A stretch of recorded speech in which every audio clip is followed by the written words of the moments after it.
तो सभी को जय हिंद। तो इस वीडियो में हम क्या करने वाले हैं, जीके और जीएस के 120 क्वेश्चन हम करने वाले हैं। 40 क्वेश्चन इतिहास के, 40 क्वेश्चन संविधान के, 40 क्वेश्चन भूगोल के, भारत भूगोल के। ठीक है, तो हमने इसे पहले 240 तक कर लिया है क्योंकि आज हमारा 7वां दिन है, तो हम 280 तक करेंगे। ठीक है, तो बिना टाइम बर्बाद किए चलिए शुरू करते हैं। तो ये बहुत ज़बरदस्त क्लास है, आपको इसमें आपका सब कुछ रिविजन हो सकता है। ठीक है, तो हमारा पहला क्वेश्चन है, पहला प्रश्न है कि महमूद गजनवी ने पहली बार भारत पर कब आक्रमण किया था। महमूद गजनवी ने पहली बार भारत पर कब आक्रमण किया था।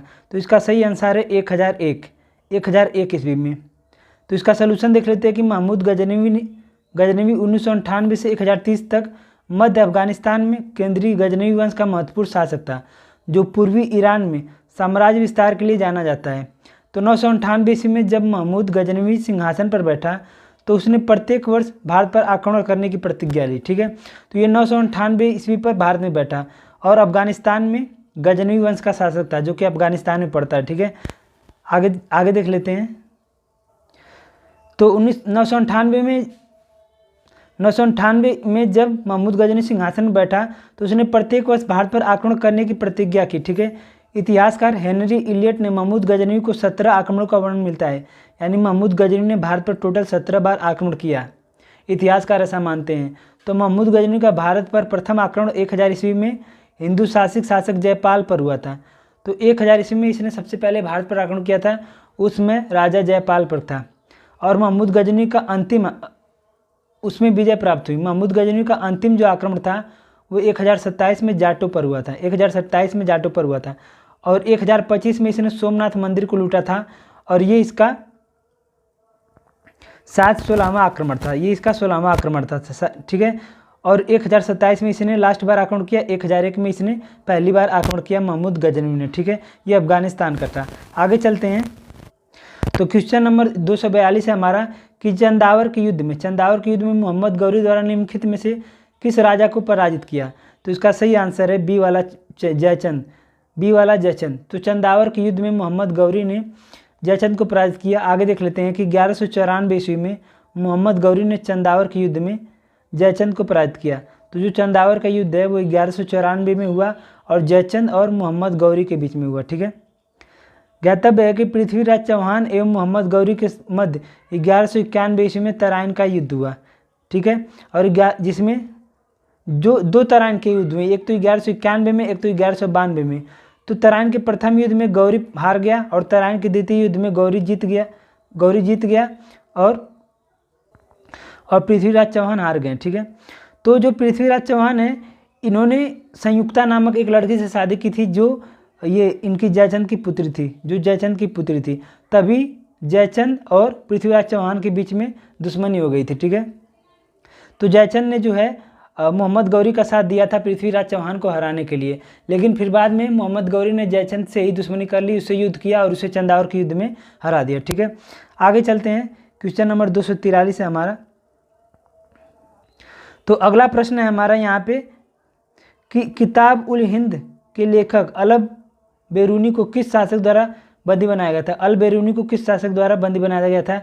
तो इन्होंने किताब उल हिंद पुस्तक को लिखा है। तो इसका सही आंसर है महमूद गजनवी। तो महमूद गजनवी ने अल बेरूनी को बंदी बनाया था। नीचे देखेंगे तो सब कुछ मिल जाएगा। अल बेरूनी का जन्म 973 ईस्वी में ख्वारिज्म जिसे वर्तमान में अफगानिस्तान कहा जाता है, उसने उच्च शिक्षा प्राप्त की और एक ख्याति प्राप्त विद्वान हो गया। 1017 ईस्वी में महमूद गजनवी ने ख्वारिज्म यानी कि वर्तमान उज्बेकिस्तान को जीत लिया, यानी उस पर विजय प्राप्त कर लिया और वहाँ अल बेरूनी को युद्ध रूप में बंदी बना लिया। ठीक है, तो अल बेरूनी को बंदी किसने बनाया था, महमूद गजनवी ने 1017 में। ठीक है, आगे चलते हैं। तो हमारा अगला क्वेश्चन है क्वेश्चन नंबर 244 है।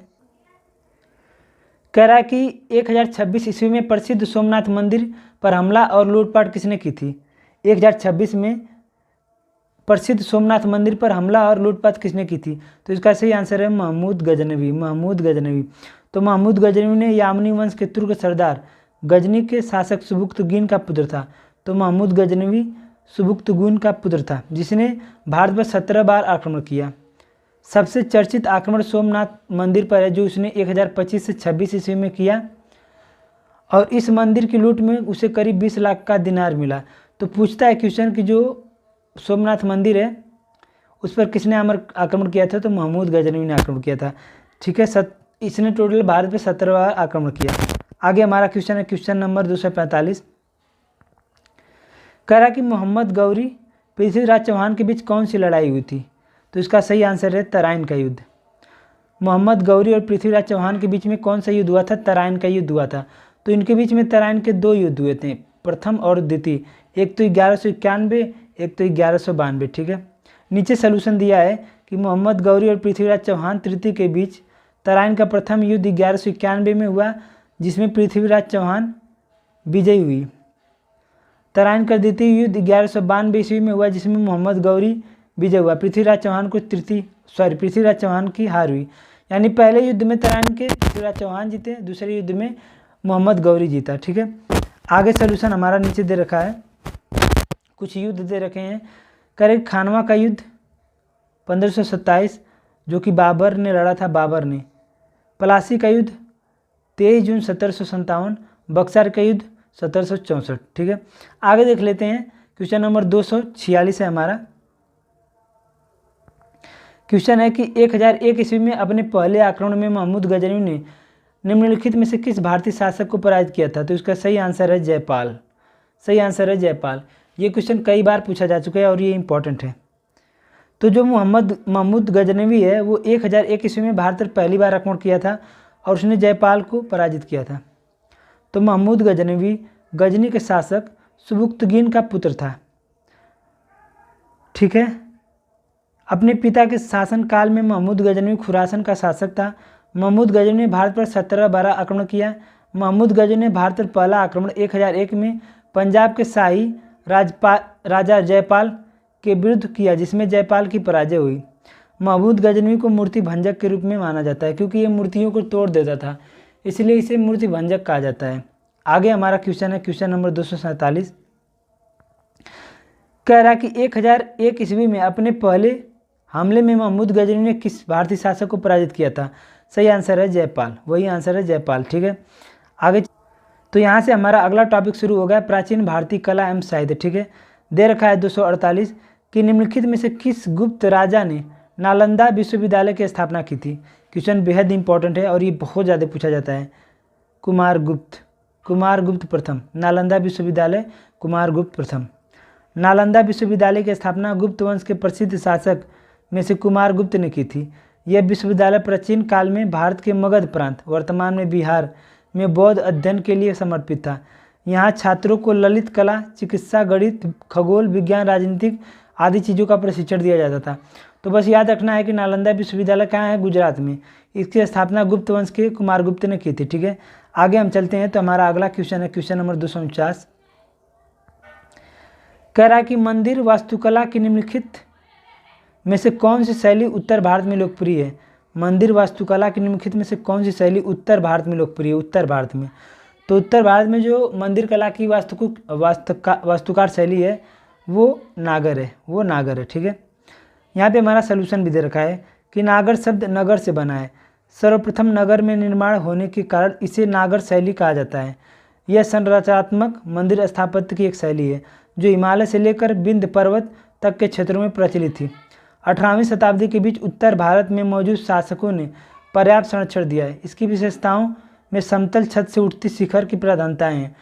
तो यहाँ पे बस आपको एक चीज़ याद रखना है कि उत्तर भारत में जो मंदिर की वास्तुकला शैली है वो नागर शैली है। ठीक है, आगे हमारा क्वेश्चन है क्वेश्चन नंबर 250। तो अगला प्रश्न है हमारा यहाँ पे कह रहा कि यहाँ पे अगला प्रश्न है कह रहा पंचायत शैली के स्थापत्य कला में कितने मंदिर होते हैं। इसका सही आंसर है डी 5।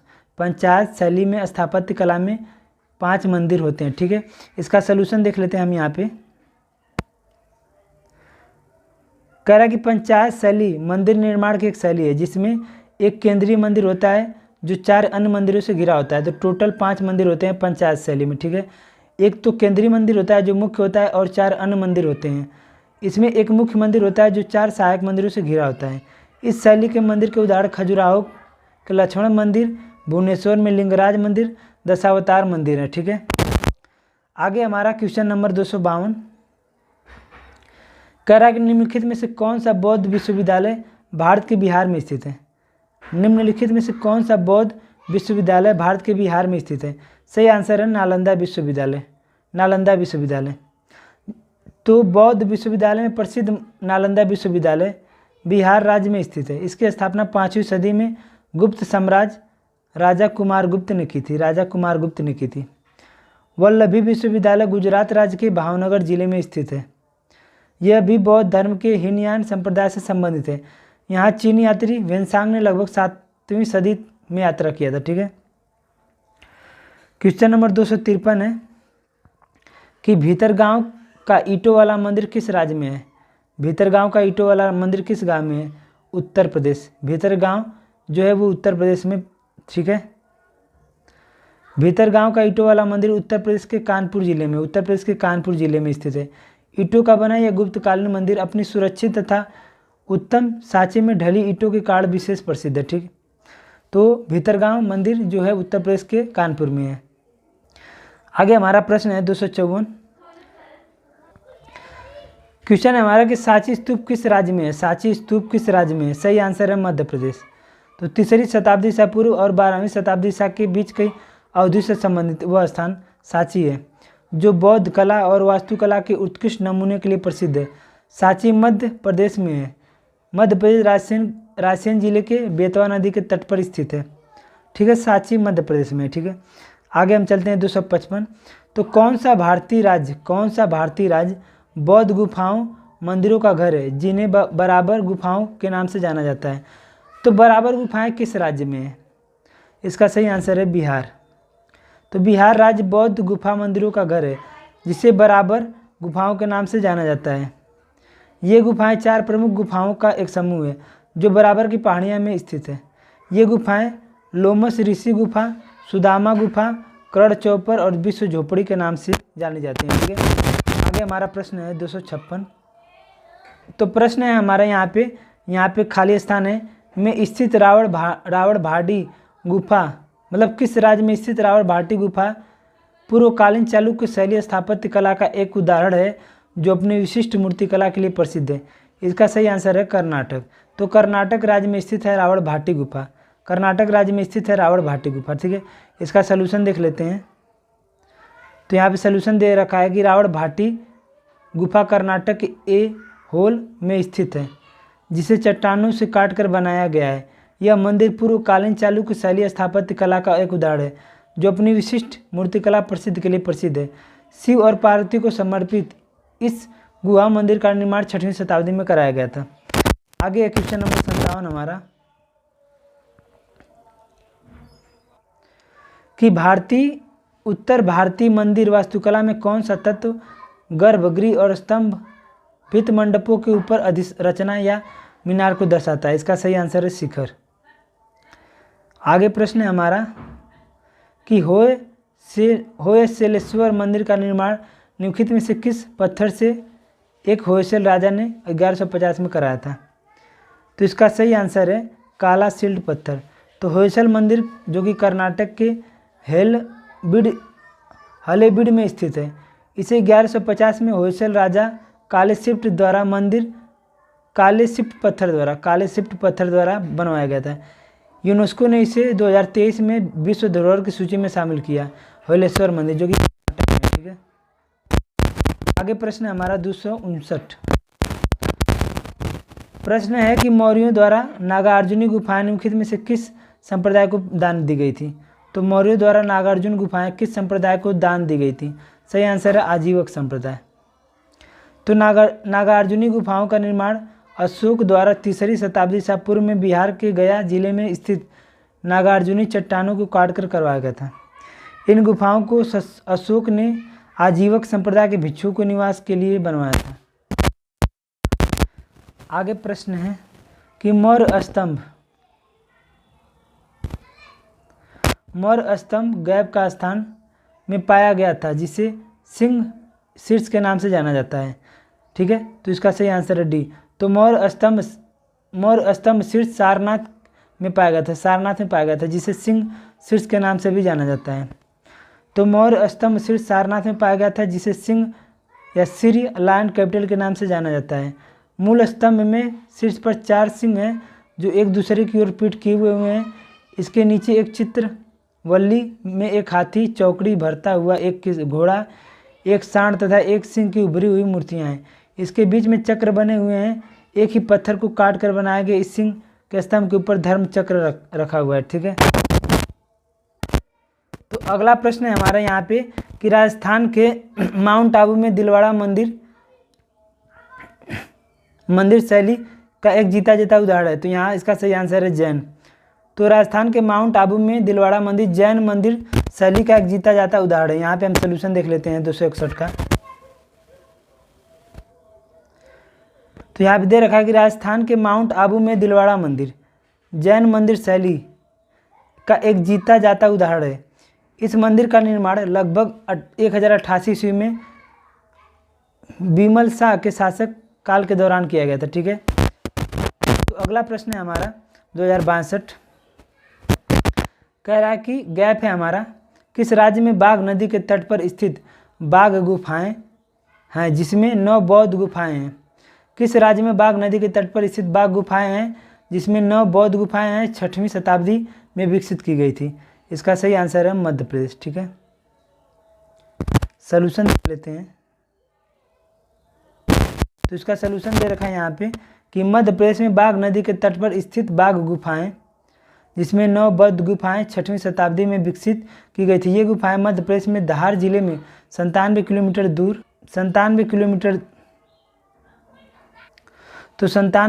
दूर विंध्य पर्वत के दक्षिणी ढलान पर है। इन गुफाओं में बनी प्राचीन चित्रकारी मनुष्य को आश्चर्य में डाल देती हैं। इन गुफाओं की खोज 1818 में जेंडरफील्ड ने की थी। ऐसा माना जाता है कि 10वीं शताब्दी में बौद्ध धर्म के पतन के बाद इन गुफाओं में बाघ निवास करने लगे थे, इसलिए इन्हें बाघ गुफाओं के नाम से जाना जाता है। ठीक है, आगे प्रश्न है हमारा कि श्री ब्रह्मपुरीश्वर मंदिर भारत के किस राज्य में स्थित है। श्री ब्रह्मपुरीश्वर मंदिर, इसका सही आंसर है तमिलनाडु। सही आंसर है तमिलनाडु। तो ब्रह्मपुरीश्वर मंदिर भारत के तमिलनाडु राज्य में स्थित थिरुपत्तूर में स्थित एक हिंदू मंदिर है। पौराणिक कथाओं में इस मंदिर का इतिहास प्राप्त होता है। सृष्टि निर्माता भगवान ब्रह्मा को घमंड हो गया कि वह भगवान शिव से बड़े हैं, जिससे अपमानित होकर शिव ने ब्रह्मा जी के 5वें सिर को काट दिया और श्राप दिया कि वह अपनी सृजन की शक्ति खो दे। इस श्राप से मुक्ति प्राप्त हेतु भगवान ब्रह्मा ने इस मंदिर का दौरा किया और मंदिर के चारों ओर 12 शिवलिंगों की स्थापना की। ठीक है, ये कहानी थी। तो आगे हमारा क्वेश्चन है 264। प्रश्न है कि रामभर स्तूप वह स्थान जहां भगवान बुद्ध का अंतिम संस्कार किया गया था भारत के किस राज्य में स्थित है। सही आंसर है उत्तर प्रदेश। तो रामभर स्तूप उत्तर प्रदेश के कुशीनगर जिले में स्थित है। यह एक प्रसिद्ध बौद्ध स्थल है जो गंडक नदी के तट पर स्थित है। भगवान बुद्ध ने अपना अंतिम उपदेश उत्तर प्रदेश के कुशीनगर जिले में दिया था। ऐसा माना जाता है कि गौतम बुद्ध ने यहाँ महापरिनिर्वाण प्राप्त किया। कुशीनगर में रामभर स्तूप का निर्माण बौद्ध की राख के एक हिस्से के साथ उनका दाह संस्कार हुआ था, उसी स्थान पर किया गया था। ठीक है, तो रामभर स्तूप जो कि उत्तर प्रदेश में स्थित है और इसी जगह गौतम बुद्ध के राखों का लेकर वहाँ पे स्तूप का निर्माण किया गया था। ठीक है, आगे क्वेश्चन है हमारा 265। प्रश्न है कि दक्षिण भारत में मंदिरों के प्रांगण में बने ऊंचे द्वारों को क्या कहा जाता है। दक्षिण भारत में मंदिर के प्रांगण में बने ऊंचे द्वारों को, इसका सही आंसर है, तो इसका सही आंसर है गोपुरम। तो दक्षिण भारत में मंदिरों के प्रांगण में बने ऊंचे द्वारों को गोपुरम कहा जाता है, गोपुरम। ठीक है, इसका सलूशन हम देख लेते हैं यहाँ पे कि दक्षिण भारत में मंदिरों के प्रांगण में बने ऊंचे द्वारों को गोपुरम कहा जाता था। 7वीं शताब्दी में द्रविड़ शैली की शुरुआत हुई, परंतु इसका विकसित स्वरूप 8वीं शताब्दी में देखने को मिलता है। द्रविड़ शैली की विशेषताएं प्राकार, चार दीवारी, गोपुरम, प्रवेश द्वार, वर्गाकार या अष्टकोणीय गर्भ, रथ, पिरामिड नुमा शिखर, फिर मंडप, नदी मंडप, अष्टकोणीय मंदिर की संरचना। ठीक है, आगे हमारा प्रश्न है 266 कि भगवान शिव के 3 मुखों का प्रतिनिधित्व करने वाली 7 मीटर ऊंची मूर्ति सदाशिव गुफा कहाँ पे है, ठीक है। इसका सही आंसर है एलिफेंटा। एलिफेंटा गुफा में पाई जाती है। तो भगवान शिव की 3 आँखों की प्रतिनिधित्व करने वाली 7 मीटर ऊंची प्रतिमा कहाँ पाई जाती है? एलिफेंट गुफा में, एलिफेंट गुफा में। तो एलिफेंट गुफाएं पश्चिम भारत में एलिफेंटा द्वीप पर स्थित है। एलिफेंटा जो द्वीप है वो मुंबई के पास स्थित है। इन गुफाओं का निर्माण लगभग 5वीं शताब्दी ईसा पूर्व में मध्य में किया गया था। इसी कारण गुफा में एक 7 मीटर ऊंची कृति सदाशिव स्थित है, जो भगवान शिव के 3 पहलुओं का प्रतिनिधित्व करती है, जो क्रमशः निर्माता, संरक्षक और विनाश के रूप में पहचाना जाता है। आगे प्रश्न है हमारा 267। प्रश्न है कि निम्नलिखित में से किस राज्य में अजंता की गुफाएं स्थित हैं? तो अजंता की गुफाएं महाराष्ट्र। अजंता की गुफाएं महाराष्ट्र। तो अजंता की गुफाएं महाराष्ट्र में औरंगाबाद के पास बघोरा नदी के पास सह्याद्री पर्वतमाला में राक काट गुफाओं का एक श्रृंखला के रूप में स्थित है। इसमें कुल 29 गुफाएं हैं, जिसमें से 25 बिहार को आवासीय गुफाओं के रूप में, जबकि 5 को चैत्य या प्रार्थना हाल के रूप में इस्तेमाल किया जाता है। प्रश्न आगे हमारा कि निम्नलिखित में से कौन सा स्तूप उत्तर प्रदेश राज्य में स्थित है? इसका सही आंसर है, सॉरी यहाँ पे दे रखा है इनमें से निम्नलिखित स्तूपों में से कौन सा स्तूप उत्तर प्रदेश राज्य में नहीं स्थित है? तो चौकड़ी स्थित है, रामभर स्थित है, धमाके स्थित है, लेकिन भरहुत नहीं स्थित है, ठीक है। तो जो भरहुत स्तूप है वो मध्य प्रदेश में स्थित है, मध्य प्रदेश के सतना जिले में, ठीक है।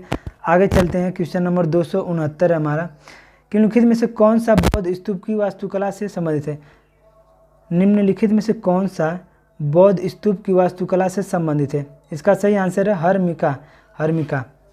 तो हर्मिका बौद्ध स्तूप की वास्तुकला से संबंधित है। अंड के ऊपर बने छज्जे जैसा ढांचा ईश्वर निवास का प्रतीक था, इसे हर्मिका कहा गया था, ठीक है।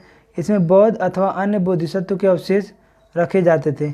गोपुरम या गोरूपम, जिस विमान भी कहते हैं, के स्मारकीय अट्टालिका होती है। यह प्राय शिल्प से सज्जित एवं अधिकतर दक्षिण भारत में मंदिरों के द्वार पर होती थी।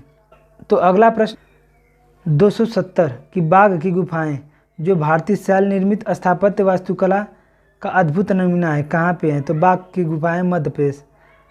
बाघ की गुफाएं मध्य प्रदेश में धार जिले में स्थित है, मध्य प्रदेश में धार जिले में स्थित है, ठीक है। आगे प्रश्न है हमारा कि होयलेश्वर मंदिर निम्नलिखित में से किस राज्य में स्थित है? इसका सही आंसर है कर्नाटक। होयसल मंदिर कर्नाटक में स्थित है और इसे 2023 में विश्व धरोहर की सूची में शामिल किया गया है, होयलेश्वर मंदिर को, ठीक है। आगे प्रश्न है हमारा कि भीमा देवी को समर्पित प्राचीन मंदिर कहाँ स्थित है? सही आंसर है पिंजौर हरियाणा। तो उत्तर प्रदेश के खजुराहो उपनाम से जाना जाता है।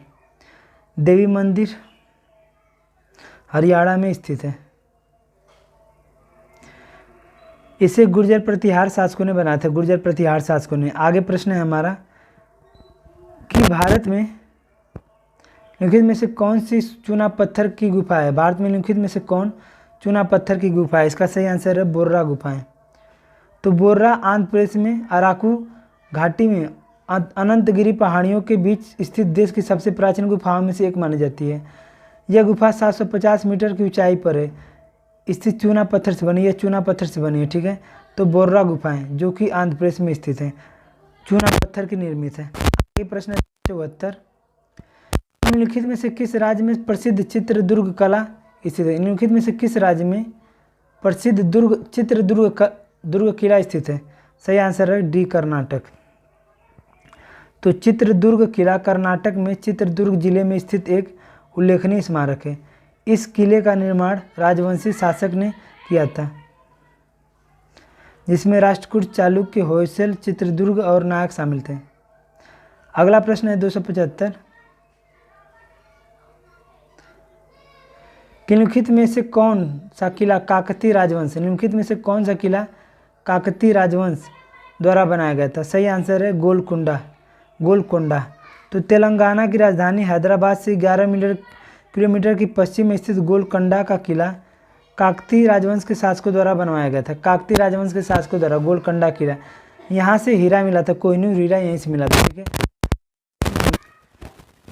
आगे प्रश्न है हमारा, कौन सी गुफाएं बौद्ध धर्म, हिंदू धर्म और जैन धर्म के धार्मिक कला की सांस्कृतिक मिश्रण है? इसका सही आंसर है एलोरा। तो एलोरा गुफा बौद्ध धर्म, हिंदू धर्म, जैन धर्म, इन तीनों धर्मों की सांस्कृतिक मिश्रण है। ठीक है, तो एलोरा की गुफाएं महाराष्ट्र में हैं, औरंगाबाद में स्थित है। यहाँ की कुल 34 गुफा मंदिरों का निर्माण किया गया है, जिसमें से 1 से लेकर 12 तक बौद्ध धर्म, 12 से लेकर 29 तक हिंदू और 30 से लेकर 34 तक जैन धर्म गुफाएं हैं। यह राष्ट्रकूट वंश के शासकों द्वारा निर्मित है। एलोरा के प्रसिद्ध कैलाश मंदिर का निर्माण राष्ट्रकूट शासक कृष्ण प्रथम ने करवाया था। वर्ष 1983 में यूनेस्को द्वारा इसे विश्व धरोहर की सूची में शामिल किया गया है। 1983 में यूनेस्को द्वारा विश्व धरोहर की किया गया। आगे प्रश्न है हमारा 277 कि करदांग मठ निम्नलिखित में से किस राज्य में स्थित है? सही आंसर है हिमाचल प्रदेश। तो करदांग मठ बौद्ध धर्म का एक प्रसिद्ध स्थल है। यह हिमाचल प्रदेश के लाहौल स्पीति जिले में स्थित है। यह मठ चंद्रभागा नदी के तट पर समुद्र तल से इतने मीटर की ऊंचाई पर है। तो करदांग मठ कहाँ स्थित है? हिमाचल प्रदेश। ठीक है, आगे प्रश्न है हमारा 278 कि 3री शताब्दी ईसा पूर्व और 12वीं शताब्दी ईसा पूर्व के बीच की अवधि से संबंधित वह स्थान है जो बौद्ध कला और वास्तुकला में उत्कृष्ट नमूने के लिए प्रसिद्ध है। इसका सही आंसर है सांची। तो यहाँ पे सोल्यूशन दे रखा है कि 3री शताब्दी ईसा पूर्व और 12वीं शताब्दी ईसा पूर्व के बीच की अवधि से संबंधित वह स्थान सांची है जो बौद्ध कला और वास्तुकला के उत्कृष्ट नमूने के लिए प्रसिद्ध है। ठीक है, तो सांची जो है बौद्ध कला और वास्तुकला के उत्कृष्ट नमूने के लिए प्रसिद्ध है। सांची मध्य प्रदेश राज्य के रायसेन जिले में बेतवा नदी के तट पर स्थित एक छोटा सा गांव है। ठीक है, आगे हमारा कि फोडोंग मठ स्थित है। फोडोंग मठ कहाँ स्थित है? इसका सही आंसर है सिक्किम में। फोडोंग मठ सिक्किम में स्थित है। फोडोंग मठ सिक्किम में 6 प्रमुख मठों में से एक प्रसिद्ध मठ है जो गंगटोक के 38 किलोमीटर दूरी पर स्थित है। ठीक है, आगे प्रश्न है हमारा क्वेश्चन नंबर 280 जो कि हमारा आज का लास्ट प्रश्न है। ठीक है, कह रहा है कि प्रसिद्ध तवांग मठ निम्नलिखित में से किस राज्य में स्थित है? सही आंसर है अरुणाचल प्रदेश। तवांग मठ अरुणाचल प्रदेश। तो तवांग मठ अरुणाचल प्रदेश में स्थित है। यह भारत में स्थित सबसे बड़ा बौद्ध मठ है। दुनिया का दूसरा सबसे बड़ा बौद्ध मठ है। अन्य मठ हैं हेमिस मठ जम्मू कश्मीर, ताबो मठ हिमाचल प्रदेश, बैलकुप्पे कर्नाटक, धूम मठ पश्चिम बंगाल। तो ये हमारा इतिहास के 40 क्वेश्चन। अब हम चलते हैं संविधान के 40 क्वेश्चन को करते हैं। ठीक है, तो यहाँ से हमारा संविधान के 40 क्वेश्चन हम यहाँ पे करेंगे। तो 240 तक हमने कर लिया, तो हम 241 करने वाले हैं। ठीक है, संविधान के क्वेश्चन तो फटाफट देख लेते हैं बिना टाइम बर्बाद किए। तो पहला प्रश्न है कि निम्नलिखित में से कौन सी याचिका यानी कौन सा रीट, याचिका मतलब रीट, किसी कैदी के हिरासत के कानूनी वैधता को चुनौती देता है? तो बंदी प्रत्यक्षीकरण। इसका सही आंसर है बंदी प्रत्यक्षीकरण। यानी किसी कैदी को, किसी भी आदमी को अगर गिरफ्तार किया जाता है तो न्यायालय बंदी प्रत्यक्षीकरण के तहत कह देता है कि 24 घंटे के अंदर उसे कोर्ट के सामने पेश किया जाए, जज के सामने पेश किया जाए। ठीक है, बंदी प्रत्यक्षीकरण। तो अगर कोई कैदी है तो उससे न्यायालय जो आदेश दे सकता है अनुच्छेद 32 के तहत, अनुच्छेद 32 के तहत सुप्रीम कोर्ट आदेश दे सकता है कि आप उसी व्यक्ति को हमारे सामने प्रस्तुत करें। और अनुच्छेद 226 के तहत उच्च न्यायालय बंदी प्रत्यक्षीकरण का आदेश दे सकता है। ठीक है, आगे प्रश्न है हमारा क्वेश्चन नंबर 242। कह रहा है कि कौन सा रिट तब जारी किया जाता है जब न्यायालय को पता चलता है कि जो व्यक्ति पदासीन है परंतु वह उस पद के लिए पात्र नहीं है। ठीक है, तो आगे प्रश्न मतलब कहा है कि अगर कोई व्यक्ति किसी पद पे है, जैसे मैं मान लेता हूँ कि मैं एसआई के पद पे हूँ, मैं कांस्टेबल के पद पे हूँ, लेकिन मैं उसके पात्र नहीं हूँ, तो फिर भी मैं उस पर ज़बरदस्ती बैठा हूँ, तो इसके लिए सुप्रीम कोर्ट एक रिट जारी कर सकता है, एक आदेश दे सकता है। वो क्या है, यहाँ पे इसका सलूशन दे रखा है। तो उसका सही आंसर है बी वाला, अधिकार परीक्षा।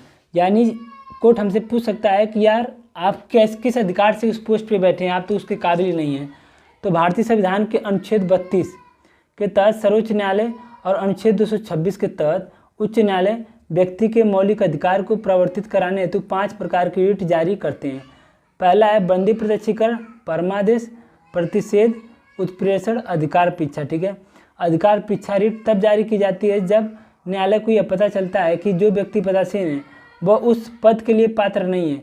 तो न्यायालय इस रिट के माध्यम से पूछता है कि वह किस अधिकार से कार्य कर रहा है। ठीक है, तो ये है जो कोई ज़बरदस्ती नहीं बैठ जाता है, जैसे उस पद के हासिल नहीं होता है, उस पद के काबिल नहीं होता है या लायक नहीं होता है, ज़बरदस्ती बैठा रहता है, उसके लिए है अधिकार परीक्षा। ठीक है, आगे चलते हैं। प्रश्न नंबर 243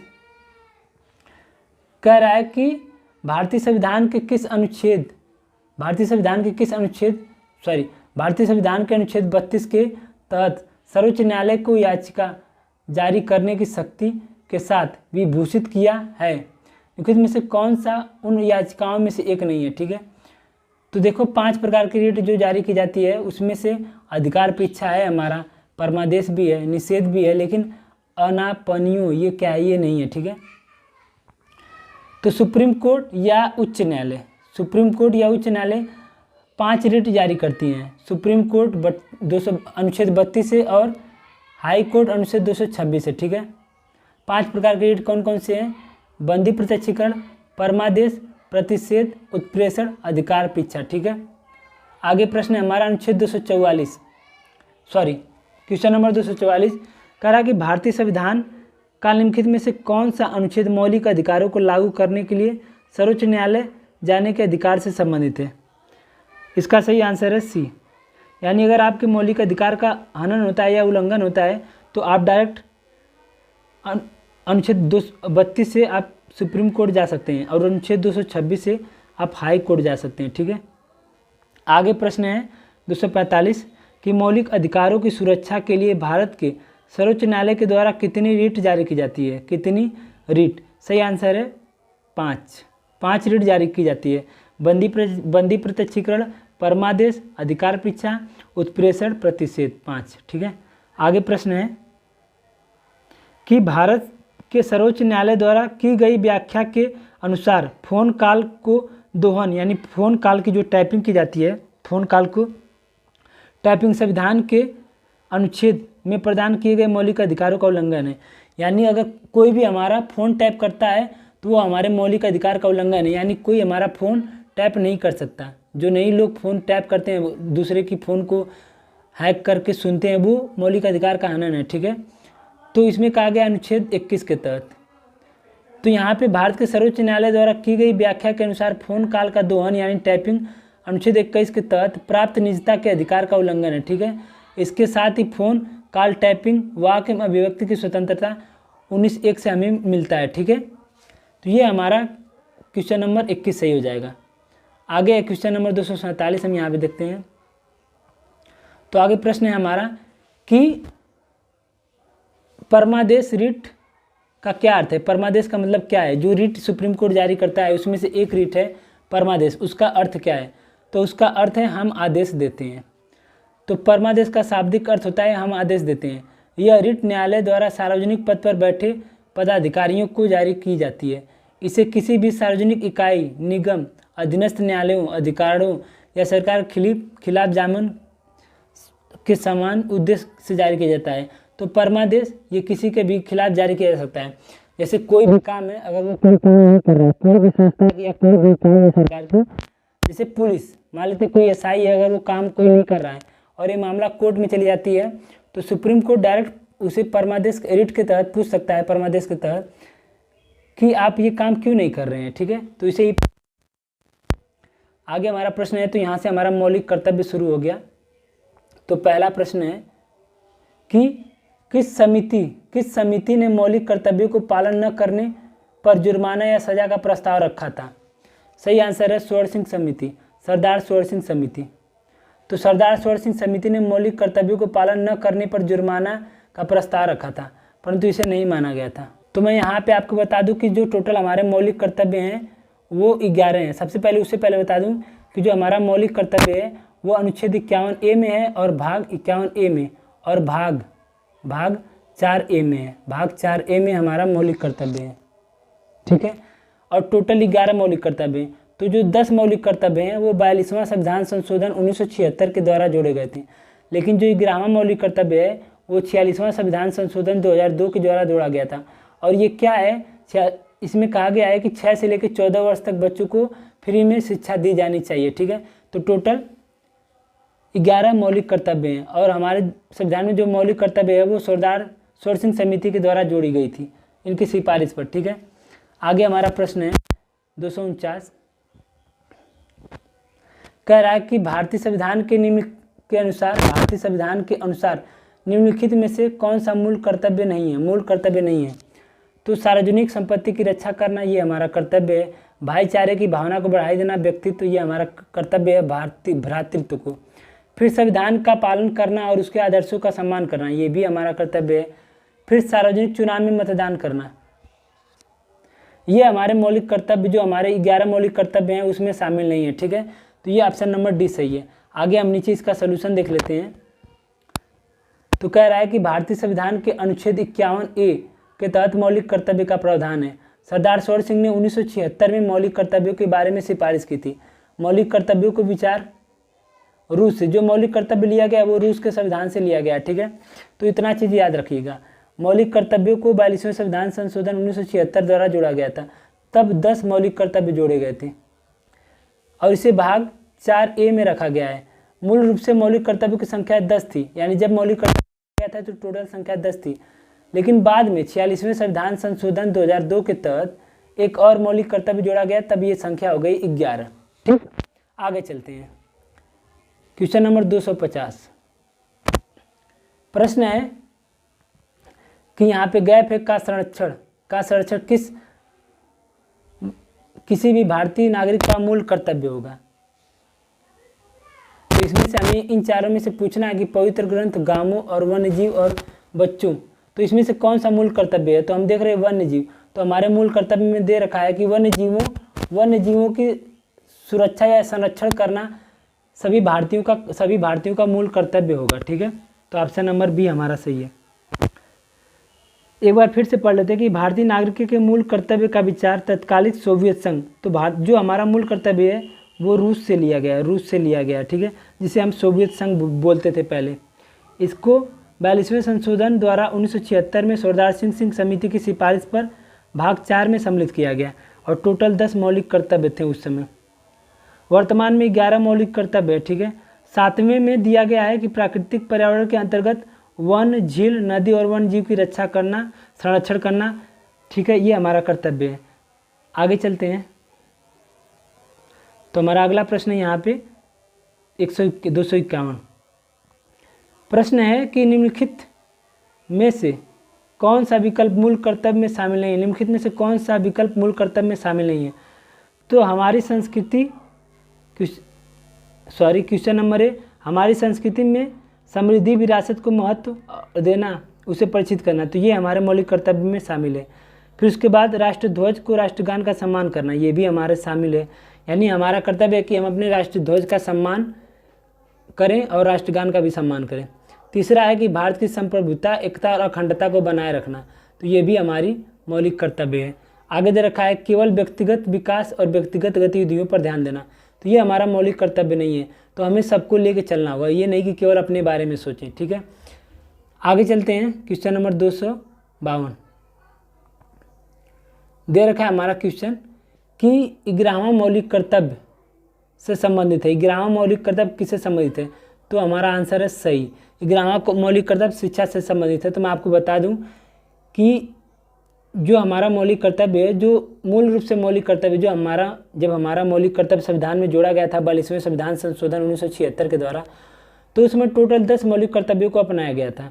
लेकिन फिर बाद में एक और मौलिक कर्तव्य को जोड़ा गया था, 11वें मौलिक कर्तव्य को। इसे 86वें संविधान संशोधन 2002 के द्वारा जोड़ा गया था। इसमें शिक्षा के बारे में कहा गया था कि 6 से लेकर 14 वर्ष के बच्चों को निःशुल्क शिक्षा देने का कर्तव्य होगा सभी का। ठीक है, तो ये हमारा जो 11वां मौलिक कर्तव्य वो शिक्षा से संबंधित है। आगे चलते हैं। हमारा अगला प्रश्न है 253। क्वेश्चन कह रहा है कि निम्नलिखित में से कौन सा मूल कर्तव्य सूचीबद्ध नहीं है। यानी इन 4 ऑप्शन में से कौन सा ऐसा ऑप्शन है जो मूल कर्तव्य में नहीं दिया है, जो 11 मूल कर्तव्य है उसमें से नहीं है। तो पहला ऑप्शन है कि प्राकृतिक पर्यावरण का संरक्षण और उसमें सुधार करना, ये हमारा मौलिक कर्तव्य है। फिर है हमारा कि सार्वजनिक संपत्ति की रक्षा करना और हिंसा से दूर रहना, ये हमारा मौलिक कर्तव्य है। जैसे सार्वजनिक संपत्ति, जैसे आगरा का ताजमहल है, वो सार्वजनिक संपत्ति है, तो उसका रक्षा करना हमारा मौलिक कर्तव्य है। समृद्ध विरासत को महत्व देना और संरक्षित करना, ये भी हमारा है। कह रहा है ऑप्शन नंबर डी हमारा कह रहा है कि आम असंगति की भावना को बढ़ावा देना, तो ये तो कभी नहीं हो सकता, तो ये हमारा मौलिक कर्तव्य, मूल कर्तव्य नहीं है। ठीक है, आगे हमारा क्वेश्चन है क्वेश्चन नंबर 254। क्वेश्चन कह रहा है कि निम्नलिखित में से किसके कार्यकाल के दौरान स्वर्ण समिति को गठन किया गया था। निम्नलिखित में से किसके कार्यकाल के दौरान स्वर्ण समिति को गठन किया गया था। इसका सही आंसर है इंदिरा गांधी। तो कांग्रेस पार्टी ने सरदार स्वर्ण सिंह समिति का गठन वर्ष 1976 में, इस समय प्रधानमंत्री के पद पर इंदिरा गांधी थी। इस समिति को राष्ट्रीय आपातकाल 1976-77 के दौरान मूल कर्तव्यों, उनकी आवश्यकता आदि के संबंध में संस्तुति देनी थी। समिति ने सिफारिश की कि संविधान में मूल कर्तव्यों का एक अलग पाठ होना चाहिए। इन सिफारिशों को स्वीकार करते हुए 42वां संविधान संशोधन 1976 द्वारा संविधान में मूल कर्तव्य को जोड़ा गया। ठीक है, आगे प्रश्न है हमारा 255। प्रश्न दे रखा है कि मौलिक कर्तव्य, यहाँ पे खाली स्थान है, मौलिक कर्तव्य है और कानून द्वारा परिवर्तनीय नहीं है, लेकिन किसी भी मामले का निर्णय करते समय न्यायालय द्वारा दृष्टिगत रखे जाते हैं। तो मौलिक कर्तव्य हमारा वैधानिक है, जो कि अगर इसका उल्लंघन होता है ये हमारे संविधान में परिवर्तन नहीं है। ठीक है, तो मौलिक कर्तव्य वैधानिक है और कानूनों द्वारा परिवर्तनीय नहीं है, लेकिन किसी भी न्यायालय का निर्णय करते समय न्यायालय को इसको ध्यान में रखना होगा। ठीक है, आगे हमारा प्रश्न है 256। तो प्रश्न है हमारा में से कौन सा भारतीय संविधान में मौलिक कर्तव्यों के अंतर्गत नहीं आता। निम्नलिखित में से कौन सा भारतीय संविधान में मौलिक कर्तव्यों के अंतर्गत नहीं आता। मतलब 4 ऑप्शन दे रखे हैं, उसमें से एक हमारा मौलिक कर्तव्य नहीं है। कौन सा नहीं है देख लेते हैं। स्वतंत्रता के लिए राष्ट्रीय संघर्ष को प्रेरित करने वाले महान आदर्शों को संयोजन और उनका पालन करना, जैसे करो या मरो, तुम मुझे खून दो मैं तुम्हें आज़ादी दूँ। तो इन जो नारे हैं इनका रक्षा करना और संरक्षण करना ये हमारा कर्तव्य है। तो ऑप्शन नंबर ए सही है। तो भारत की संप्रभुता और एकता और अखंडता को बनाए रखना, तो ये भी हमारा मौलिक कर्तव्य है। उसके बाद वयस्क मताधिकार का प्रयोग करना, तो ये हमारा मौलिक कर्तव्य नहीं है। ठीक है, सार्वजनिक संपत्ति की रक्षा करना, तो ये हमारा मौलिक कर्तव्य में दे रखा है। तो जो 11 मौलिक कर्तव्य हैं उसमें कहीं भी नहीं कहा गया है कि वयस्क मताधिकार का प्रयोग करना। ठीक है, तो हम सलूशन देख लेते हैं कि भारतीय संविधान का अनुच्छेद 326 एक सार्वभौमिक वयस्क मताधिकार को निर्वाचित सरकार के सभी स्तरों के चुनावों में के आधार के रूप में परिभाषित करना है। ठीक है, तो वयस्क मताधिकार का प्रयोग करना यह अनुच्छेद 226 में दे रखा है ना। आगे हमारा प्रश्न है 257। प्रश्न है कि मौलिक कर्तव्यों को भारतीय संविधान के भाग 3 में नहीं रखा गया है, क्योंकि भाग 3 में क्या है।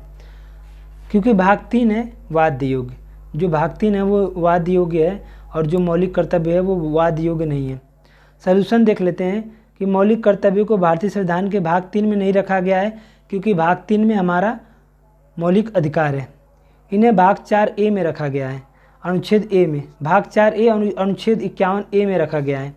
जबकि मौलिक कर्तव्य नागरिकों के नैतिक दायित्व हैं, परंतु उनके उल्लंघन में कोई वाद नहीं हो सकता।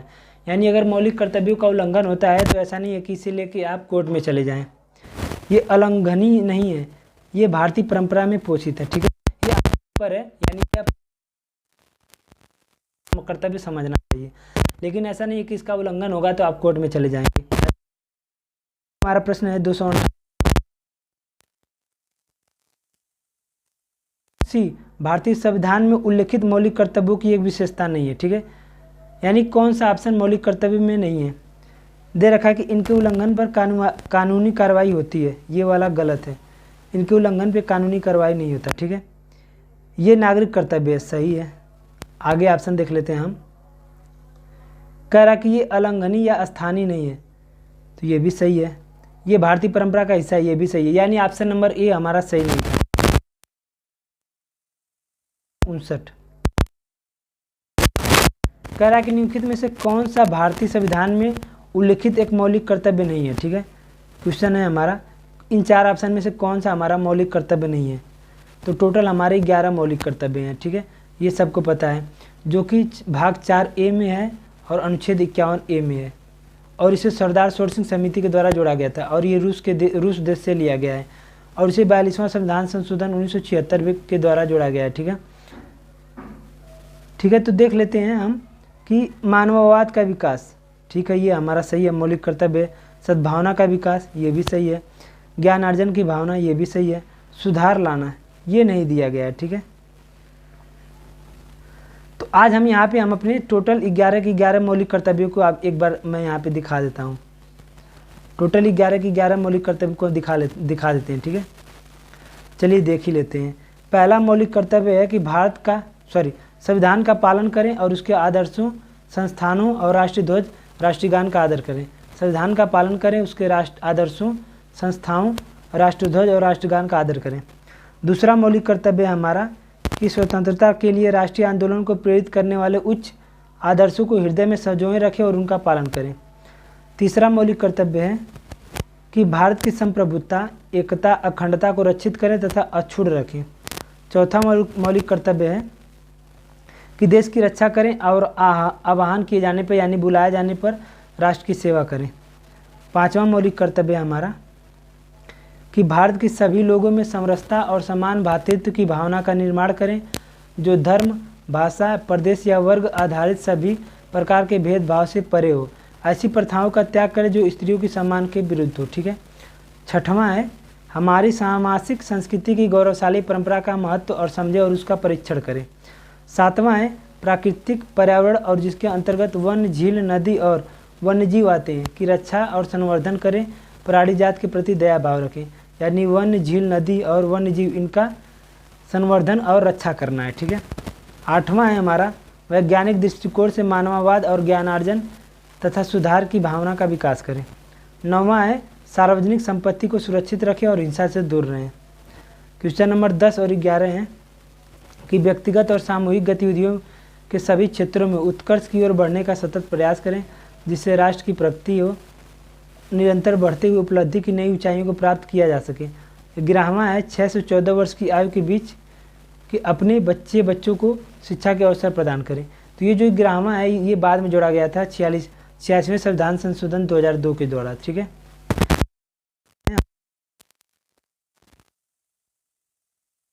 कि भारतीय संविधान का कौन सा अनुच्छेद यह कहता है कि भारत के प्रत्येक नागरिक का कर्तव्य है कि वह वैज्ञानिक स्वभाव, मानवतावाद और जांच और सुधार की भावना विकसित करेगा। तो अनुच्छेद 51 है। तो अनुच्छेद 51(1) में मौलिक कर्तव्यों के बारे में कहा गया है, जो कि भाग 4A में है, ठीक है। और इसे सरदार सरोवर सिंह कमेटी के द्वारा जोड़ा गया था और ये रूस देश से लिया गया है और टोटल 11 मौलिक कर्तव्य हैं, ठीक है। आगे हमारा कि निम्नलिखित में से कौन सा विकल्प भारतीय संविधान में मौलिक कर्तव्य के रूप में सूचीबद्ध नहीं है। 4 ऑप्शन में से कौन सा ऑप्शन हमारा मौलिक कर्तव्य नहीं है। तो ऑप्शन नंबर ए, यातायात के नियमों का पालन करना, ये नहीं दिया है। सार्वजनिक संपत्ति सुरक्षित करना, ये दिया है। वैज्ञानिक सोच विकसित करना, ये मौलिक कर्तव्य है। प्राकृतिक पर्यावरण की रक्षा और सुधार करना, तो ये तीनों मौलिक कर्तव्य है, लेकिन यातायात के नियमों का पालन करना ये हमारा मौलिक कर्तव्य नहीं है, ठीक है। आगे प्रश्न है हमारा 262। निम्नलिखित में से किसे भारत के संविधान में मौलिक कर्तव्यों के रूप में सूचीबद्ध नहीं किया गया है। तो 4 ऑप्शन है, उनमें से हमें बताना है कौन सा हमारा मौलिक कर्तव्य नहीं है। तो भारत की संप्रभुता की रक्षा करना सही है, संविधान का पालन करना सही है, सार्वजनिक संपत्ति की रक्षा करना है, तो ये तीनों मौलिक कर्तव्य है। लेकिन ऑप्शन नंबर ए, करों का भुगतान करना, ये नहीं है। 263 देश के नागरिकों को मौलिक कर्तव्य सिखाने के लिए सुझावों को कार्यान्वित करने वाली समिति का नाम क्या है। इसका सही आंसर है JS वर्मा समिति। 1998 ईस्वी में गठित JS वर्मा का उद्देश्य देश के नागरिकों को मौलिक कर्तव्य सिखाने के सुझाव को कार्यान्वित करना है। तो मैं यहाँ पे एक चीज़ बता दूँ कि जो मौलिक कर्तव्य के संविधान को शामिल करने का प्रस्ताव जिस कमेटी ने लाया था उसका नाम था सरदार सरोवर सिंह कमेटी, ठीक है। आगे प्रश्न है 264 कि निम्नलिखित में से कौन सा एक मौलिक कर्तव्य नहीं है। 4 ऑप्शन में से बताना है कौन सा मौलिक कर्तव्य नहीं है। तो प्राकृतिक पर्यावरण की रक्षा करना, ये हमारा मौलिक कर्तव्य है। चुनाव के दौरान मतदान करना, ये हमारा मौलिक कर्तव्य नहीं है। तो ऑप्शन नंबर बी सही है, ठीक है। फिर हमारा क्वेश्चन है कि भारतीय संविधान के किस अनुच्छेद में मौलिक कर्तव्य के बारे में कहा गया है? तो ऑप्शन नंबर डी अनुच्छेद 51A, ठीक है। आगे प्रश्न है हमारा 266, मौलिक कर्तव्य के संबंध में निम्नलिखित में से कौन सा कथन सही नहीं है? तो कौन सा कथन मौलिक कर्तव्य में सही नहीं है? ऑप्शन नंबर ए है, इसे अनुच्छेद 51A में मौलिक कर्तव्य से संबंधित है। तो ये तो सही है, अनुच्छेद 51A में ही मौलिक कर्तव्य को रखा गया है। मौलिक कर्तव्यों की कुल संख्या 11 है, ये भी सही है। 43वें संविधान संशोधन द्वारा मौलिक कर्तव्यों को शामिल किया गया, गलत है। 42वें संविधान संशोधन 1976, ठीक है। संविधान के भाग 4A में इसे रखा गया है, ये भी सही है। तो ऑप्शन नंबर सी सही नहीं है, 43वें संशोधन द्वारा नहीं, 42वें संशोधन द्वारा सरदार स्वर्ण सिंह की समिति के सिफारिश पर, और इसे रूस देश से लिया गया है, रूस देश से, ठीक है। आगे प्रश्न है हमारा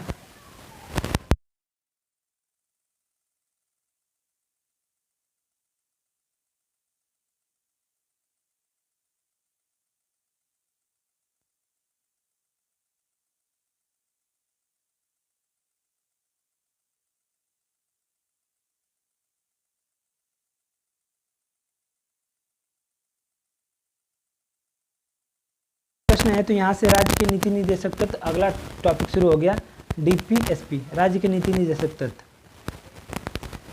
तो भारतीय संविधान के किस भाग में कल्याणकारी राज्य की चर्चा है? तो पहले ऑप्शन राज्य के नीति निर्देशक तत्व, राज्य के नीति निर्देशक तत्व, ठीक है। तो राज्य के जो DPSP है, मैं इसे DPSP बोलूँगा, इसका मतलब होता है directive principle of state policy, जिसे हिंदी में राज्य के नीति निर्देशक तत्व बोलते हैं। तो मैं DPSP बोलूँगा, जो आसान है। तो राज्य के नीति निर्देशक तत्व DPSP में ही कहा गया है लोक कल्याणकारी राज्य की चर्चा है, अनुच्छेद 38 में, ठीक है। अनुच्छेद 38 में कहा गया है अगर कानून बनाता है तो ये कानून ध्यान में रख के बनाएगा कि उससे राज्य का कल्याण होना चाहिए, ठीक है। आगे हम देख लेते हैं सॉल्यूशन कि राज्य के नीति निर्देशक तत्व यानी DPSP की अवधारणा आयरलैंड से लिया गया है। तो ये याद रखिएगा कि जो DPSP है उसे आयरलैंड के संविधान से ली गई है। भारत के संविधान के भाग 4 में अनुच्छेद 36 से 51 तक में इसे शामिल किया गया है। आगे प्रश्न है हमारा कि निम्नलिखित में से किस अनुच्छेद में पूरे भारत में एक समान सिविल संहिता का उल्लेख किया गया है? तो अनुच्छेद 44 में कहा गया है कि पूरे भारत में एक समान सिविल संहिता रहेगी, ठीक है। सॉल्यूशन यहाँ पे आप देख सकते हैं कि भारतीय संविधान के भाग 4 में अनुच्छेद 36 से 51 तक राज्य के नीति निर्देशक तत्वों का उल्लेख है। इसमें अनुच्छेद 44 के तहत पूरे देश में, पूरे भारत में एक समान सिविल संहिता की बात की गई है। वर्तमान में एकमात्र राज्य गोवा में समान सिविल संहिता लागू है, तो गोवा में ये नियम लागू है। अनुच्छेद 40 ग्राम पंचायत, अनुच्छेद 50 न्यायपालिका का कार्यपालिका से अलग किया जाना। आगे क्वेश्चन नंबर 271, करा के निदेशक सिद्धांतों को मोटे तौर पर 3 व्यापक श्रेणियों में वर्गीकृत किया गया है। निम्नलिखित में से कौन सा इस वर्गीकरण का हिस्सा नहीं है? तो ऑप्शन नंबर सी सत्तावादी, यानी जो DPSP उसे 3 भागों में बांटा गया है, समाजवादी, गांधीवादी, उदारवादी। नीचे सॉल्यूशन हमारा दिया है। तो 3 भागों में बांटा गया है नीति निर्देशक तत्वों को, DPSP को 3 भागों में बांटा गया, DPSP को 3 भागों में बांटा गया है। पहला भाग समाजवादी, जिसमें अनुच्छेद 38, 39 से 41, 42, 43 और 47 को रखा गया है। गांधीवादी में अनुच्छेद 40, 43, 43B, 46, 47, 48। उदारवादी में 44, 45, 48, 49, 50। तो 3 भागों में बांटा गया है, ये याद रखना, 3 भागों में, समाजवादी, गांधीवादी, उदारवादी, ठीक है। आगे प्रश्न है कि भारतीय संविधान के अनुच्छेद 44 का उद्देश्य क्या है? इसका सही आंसर है ए, भारतीय राज्य क्षेत्र में नागरिकों के लिए एक समान सिविल नागरिक संहिता। तो समान नागरिक संहिता अनुच्छेद 44, ठीक है। आगे प्रश्न है 273 कि निम्नलिखित में से कौन सा राज्य का एक नीति निर्देशक सिद्धांत नहीं है? यानी 4 ऑप्शन में से कौन सा DPSP नहीं है? देख लेते हैं कि न्यायपालिका का कार्यपालिका से पृथक, सही है, ये अनुच्छेद 50 में कहा गया है। न्यायपालिका का कार्यपालिका से अनुच्छेद अलग। फिर समान सिविल संहिता, ये अनुच्छेद 44 में कहा गया है, यानी ये भी हमारा सही है। फिर स्मारकों का संरक्षण, ये शायद अनुच्छेद 47 में कहा गया है। लेकिन भारत के किसी भी हिस्से में निवास करना ये डीपीएसपी नहीं है, ये बल्कि किसी भी हिस्से में निवास करना ये हमारा मौलिक अधिकार है, जो कि अनुच्छेद 19 में कहा गया है। ठीक है, अनुच्छेद 19 में कहा गया है। आगे हम देख लेते हैं क्वेश्चन नंबर 274। भारतीय संविधान के यहाँ पे गए पे किस अनुच्छेद में कहा गया है कि ग्राम पंचायत को संगठित करने के लिए कदम उठाएगा और उन्हें ऐसी शक्तियाँ और अधिकार प्रदान करेगा जो उन्हें स्वशासन को इकाइयों के रूप में कार्य करने में सक्षम बनाएगा। यानी जो ग्राम पंचायत है वो किस अनुच्छेद में है, तो ग्राम पंचायत हमारा अनुच्छेद 40 में है। ऑप्शन नंबर ए हमारा सही है, अनुच्छेद 40 में। ठीक है, अगला प्रश्न है 275। किस भारतीय संविधान के कौन सा अनुच्छेद स्मारकों अथवा कलात्मक एवं ऐतिहासिक महत्व के स्थान की रक्षा करता है? इसका सही आंसर है अनुच्छेद बी, अनुच्छेद बी, जो कि अनुच्छेद बी में कलात्मक और ऐतिहासिक महत्व के स्थानों की रक्षा के बारे में कहा गया है। आगे चलते हैं, भारतीय संविधान का कौन सा अनुच्छेद समान नागरिक संहिता यानी समान नागरिक संहिता यूनिफॉर्म सिविल कोड अनुच्छेद 44? ऑप्शन नंबर ए, तो केवल गोवा एक ऐसा राज्य है, केवल गोवा एक ऐसा राज्य जिसमें जहाँ पे अनुच्छेद लागू किया गया है। आगे है 277 कि भारतीय संविधान का अनुच्छेद 43B किससे संबंधित है, यानी क्या प्रावधान किया गया अनुच्छेद 43B में? तो ऑप्शन नंबर सी, सहकारी समितियाँ, सहकारी समितियाँ। ठीक है, आगे प्रश्न है 278। कह रहा है कि 1978 के 44वें संशोधन अधिनियम द्वारा भारतीय संविधान में मूल सूची में कितने निदेशक तत्वों को संशोधित किया गया था? इसका सही आंसर है 1। तो 44वें संविधान संशोधन 1978 के द्वारा अनुच्छेद 38 में धारा 2 जोड़ा गया था, जो यह घोषित करता है कि किस राज्य की राज्य विशेष रूप से आय में आर्थिक असमानताओं को कम करने का प्रयास करेगा। ठीक है, तो 1 हमारा सही आंसर है। 279 क्वेश्चन नंबर 279, क्वेश्चन नंबर 279 कह रहा है कि कामकाजी महिलाओं के लिए काम करने की परिस्थितियां उपलब्ध कराने के साथ साथ उनके उत्पीड़न की रोकथाम के लिए संगठन में क्वेश्चन नंबर 279 कि कामकाजी महिलाओं के लिए काम करने की परिस्थितियां उपलब्ध कराने के साथ साथ उनके उत्पीड़न की रोकथाम और उनके लिए संगठन में तनाव व्यवस्था भी शामिल है। यह किस अनुच्छेद में कहा गया है? तो अनुच्छेद 42 में कहा गया है। यहाँ पे उत्पीड़न का मतलब है कि अगर कोई महिला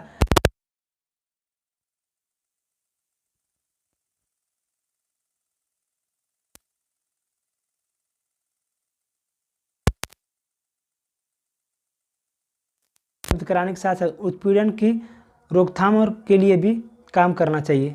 आगे हमारा क्वेश्चन नंबर 280 है, जो कि हमारा लास्ट क्वेश्चन है, संविधान का लास्ट क्वेश्चन है। कह रहा है कि 1976 के 42वें संशोधन अधिनियम द्वारा भारतीय संविधान में कितने निदेशक तत्व में संशोधित किया गया? कितने निदेशक तत्व जोड़े या संशोधित किए गए? इसका सही आंसर है 4। तो हम देख लेते हैं, तो भारतीय संविधान के 42वें संशोधन 1976 के तहत 4 नीति निर्देशक तत्व जोड़ा गया। एक तो 39A, 43A, 48A और देख लेते हैं 39F। तो 39F संशोधन किया गया, जो कि बालकों के स्वास्थ्य विकास के अवसर। तो 39F में बालकों के स्वास्थ्य विकास के अवसर के बारे में कहा गया। 39A में गरीबों को निःशुल्क कानूनी सहायता। 43A उद्योगों के प्रबंध में श्रमिकों की भागीदारी, उद्योगों के प्रबंधन में श्रमिकों की भागीदारी। 48A पर्यावरण की रक्षा और उसमें सुधार करना। 48A पर्यावरण की रक्षा। क्वेश्चन, अब हम चलते हैं अपने भारत भूगोल।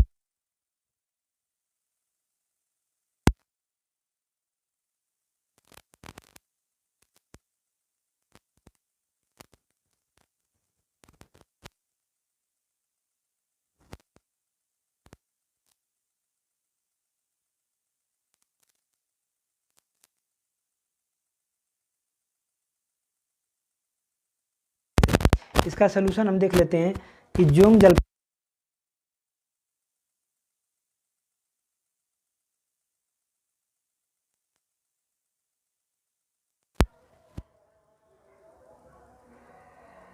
इसको गरसोप्पा जलप्रपात के नाम से भी जाना जाता है। भारत में अधिकतर जलप्रपात दक्षिण भारत और पूर्वी राज्यों में पाए जाते हैं। यह 253 मीटर की ऊंचाई एवं गहराई से गिरता है और ये 4 धाराओं में बटा है। तो जोंग जलप्रपात कर्नाटक राज्य में है शरावती नदी पर, और इसे गरसोप्पा जलप्रपात के नाम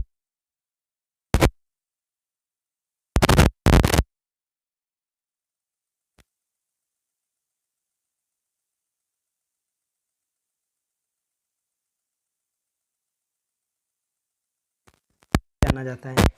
क्वेश्चन नंबर 243 है, सिरकी जलप्रपात किस राज्य में है? सिरकी जलप्रपात ये अरुणाचल प्रदेश में। सिरकी जलप्रपात अरुणाचल प्रदेश में। तो हमारा अगला प्रश्न है कि चुलिया जलप्रपात कहाँ स्थित है? चुलिया जलप्रपात कहाँ स्थित है? तो इसका सही आंसर हम यहाँ से देख लेते हैं। तो इसका सही आंसर है चुलिया जलप्रपात चंबल नदी पर बना है, जो कि मध्य प्रदेश में स्थित है। तो चुलिया जलप्रपात मध्य प्रदेश में चंबल नदी, यमुना नदी की सहायक नदी पे, चंबल नदी पर, ठीक है। चुलिया जलप्रपात मध्य प्रदेश में चंबल नदी पर स्थित है, ठीक है। कौन सा जलप्रपात झारखंड में है? कौन सा जलप्रपात झारखंड में है? तो ऑप्शन नंबर सी, हुंडरू जलप्रपात झारखंड में है। हुंडरू जलप्रपात झारखंड में।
कि निम्नलिखित में से कौन नदी होंगे नक्कल जलप्रपात?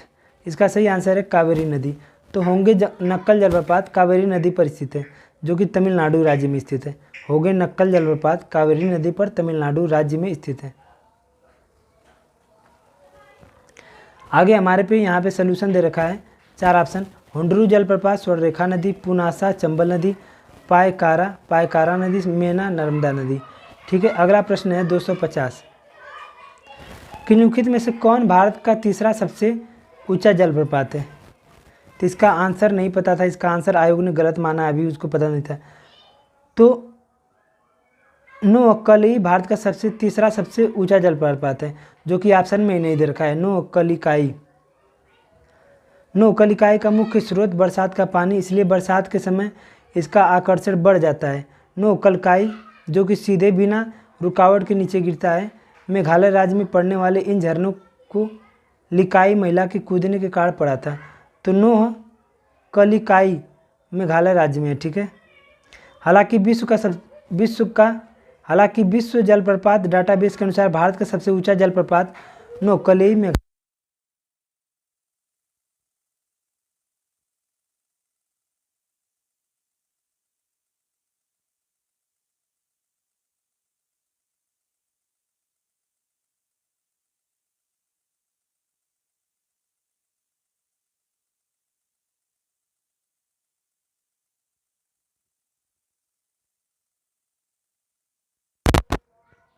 करा कि किन्नरम झरना किस राज्य में है? किन्नरम झरना किस राज्य में है? मेघालय। किन्नरम झरना किस राज्य में है? मेघालय राज्य में, ठीक है। आगे हमारा प्रश्न है कि गोवा कर्नाटक सीमा पर दूध सागर जलप्रपात किस नदी द्वारा उद्धृत है? तो जो दूध सागर जलप्रपात है, जो कि कर्नाटक सीमा पर है, वो किस नदी पर है? सही आंसर है मांडवी। तो दूध सागर जलप्रपात गोवा कर्नाटक की सीमा पर मांडवी नदी पर स्थित है। ठीक है, आगे हमारा प्रश्न है कि धुआंधार जलप्रपात किस नदी पर निर्मित है? धुआंधार जलप्रपात, इसका सही आंसर है नर्मदा नदी। तो धुआंधार जलप्रपात नर्मदा नदी द्वारा निर्मित हुआ है। यह जलप्रपात जबलपुर में भेड़घाट के समीप स्थित है। इसकी ऊंचाई 95 मीटर है। नर्मदा नदी का उद्गम विंध्याचल पर्वत श्रेणी के अमरकंटक पहाड़ से होता है। यह डेल्टा की बजाय एस्चुरी बनाती है और खंभात की खाड़ी में निकट अरब सागर में मिल जाती है। इस नदी पर धुआंधार जलप्रपात, सहस्त्रधारा, दर्दी, मधार, कपिलधारा जैसे जलप्रपात स्थित हैं, लेकिन सबसे फेमस है धुआंधार जलप्रपात। ठीक है, आगे प्रश्न है हमारा 254। तो यहाँ से हमारा अगला टॉपिक शुरू हो गया, द्वीप शुरू हो गया। ठीक है, तो पहला प्रश्न है कि द्वीप क्षेत्रों के सहित भारत के समुद्र तट अनुमानित लंबाई कितनी है? द्वीप क्षेत्रों सहित भारत के समुद्र तट की लंबाई कितनी है? सही आंसर है 7516.6 किलोमीटर, 7516.6 किलोमीटर। तो जो तटों सहित भारत की जो तट रेखा की लंबाई है वो 7516 किलोमीटर। ठीक है, और जो भारत की कुल लंबाई है सीमा स्थल और तट को लेके 15,216 है। ठीक है, आगे हमारा प्रश्न है, तो यहाँ पे मैं बता दूं कि भारत के टोटल 9 राज्य तट रेखा से लगे हुए हैं, जैसे गुजरात, महाराष्ट्र, गोवा, कर्नाटक, केरल, तमिलनाडु, आंध्र प्रदेश, उड़ीसा, पश्चिम बंगाल। इसमें सबसे ज़्यादा तटरेखा गुजरात की सबसे लंबी तटरेखा है 1214। तो तटरेखा का मतलब वो है वो राज्य जो समुद्र से लगे हुए हैं उन्हें ही तटरेखा कहते हैं। ठीक है, आगे हमारा प्रश्न है कि अंडमान और निकोबार द्वीप समूह में कितने द्वीप समूह हैं? अंडमान और निकोबार द्वीप समूह में द्वीपों की संख्या हमें बतानी है तो 572। अंडमान और निकोबार द्वीप समूह, जिसे अब आइलैंड के नाम से जाना जाता है, इसमें छोटे बड़े कुल 572 द्वीप हैं। इनमें से 38 पर आबादी है, जबकि अन्य घने जंगलों से घिरे हैं। अंडमान और निकोबार द्वीप समूह का सबसे बड़ा द्वीप हैवलॉक द्वीप है, जिसका नाम स्वराज द्वीप है। यहीं पर प्रसिद्ध सेल्यूलर जेल है, जिसे काला पानी के नाम, जो कि अंडमान और निकोबार द्वीप समूह के हवाल द्वीप यानी स्वराज द्वीप पर स्थित है। ठीक है, आगे प्रश्न है कि एक लोकप्रिय पर्यटन स्थल हैवलॉक द्वीप कहाँ स्थित है? सही आंसर है अंडमान एवं निकोबार द्वीप समूह। अगला प्रश्न है 257 कि निम्नलिखित में से कौन सा भारत में सबसे बड़ा नदी द्वीप है? सही आंसर है डी, माजुली द्वीप। सॉल्यूशन देखते हैं। माजुली असम में है। ये असम में है। ब्रह्मपुत्र नदी के मध्य में बसा भारत का एक सबसे बड़ा नदी द्वीप है। इसकी असम की सांस्कृतिक राजधानी भी कहा जाता है। माजुली पूर्वी असम का नव वैष्णव विचारधारा का मुख्य केंद्र है। 1 सितंबर 2016 को गिनीज वर्ल्ड रिकॉर्ड द्वारा माजुली द्वीप को विश्व की सबसे बड़ा नदी द्वीप घोषित किया गया। माजुली द्वीप पर स्थित विभिन्न जाति समूहों की लगभग 1,60,000 जनसंख्या निवास करती हैं। यहाँ पर अरुणाचल प्रदेश से आकर बसे मिसिंग जनजातियों की संख्या ज़्यादा है। तो 2016 में इसे वर्ल्ड रिकॉर्ड में घोषित किया गया था कि ये सबसे बड़ा नदी द्वीप, कि विश्व का सबसे बड़ा नदी द्वीप माजुली द्वीप कहाँ स्थित है? असम में है, जो कि नर्मदा नदी पर है। तो माजुली द्वीप असम में है, जो कि नर्मदा नदी पर है। ठीक है, आगे प्रश्न है कि सबसे बड़ा बसा हुआ नदी द्वीप किस नदी पर है? ब्रह्मपुत्र नदी पर। ठीक है, आगे प्रश्न है इनमें से कौन सा विश्व का सबसे बड़ा नदी द्वीप है? इसका सही आंसर है डी, माजुली द्वीप। आगे प्रश्न है कि विश्व का सबसे बड़ा नदी द्वीप माजुली किस नदी पर स्थित है? ब्रह्मपुत्र नदी। आगे है कि निम्नलिखित में से कौन सा द्वीप बंगाल की खाड़ी में स्थित है? कौन सा द्वीप बंगाल की खाड़ी में स्थित है? अंडमान और निकोबार द्वीप समूह। तो अंडमान और निकोबार द्वीप समूह बंगाल की खाड़ी में टोटल 572 द्वीप है, जिनमें से केवल 38 पर आबादी है। आगे प्रश्न है 263 कि निम्नलिखित में से किस द्वीप पर भारत का एकमात्र सक्रिय ज्वालामुखी स्थित है? इसका सही आंसर है बैरन द्वीप। तो बैरन द्वीप पर भारत का एकमात्र सक्रिय ज्वालामुखी है। बैरन आइसलैंड अंडमान द्वीप में लगभग 135 किलोमीटर पोर्ट ब्लेयर के अंडमान के निकट स्थित है। यह द्वीप लगभग 3 किलोमीटर में फैला है। बैरन द्वीप के पास नारकोंडम द्वीप है। नारकोंडम द्वीप में 2 सुषुप्त ज्वालामुखी हैं। ऐतिहासिक रूप से इस ज्वालामुखी के विस्फोट का पहला रिकॉर्ड 1787 में देखा गया था। इस ज्वालामुखी में आखिरी विस्फोट 2017 में। ठीक है, अगला प्रश्न है हमारा कि भारत में सक्रिय ज्वालामुखी कहाँ पाए जाते हैं। इसका सही आंसर है अंडमान और निकोबार। भारत में सक्रिय ज्वालामुखी अंडमान और निकोबार द्वीप समूह में पाए जाते हैं, ठीक है। बैरन द्वीप पे, बैरन द्वीप। आगे प्रश्न है कि भारतीय महासागर में सबसे छोटा द्वीप देश कौन सा है। सही आंसर है मालदीव। जो भारतीय महासागर है उसमें जब सबसे छोटा देश है वो मालदीव है। मालदीव या मालदीव द्वीप समूह आधिकारिक तौर पर मालदीव गणराज्य हिंद महासागर में स्थित द्वीप देश है। यह भारत के लक्षद्वीप टापू के दक्षिण दिशा में मालदीव एक प्रवाल द्वीप है।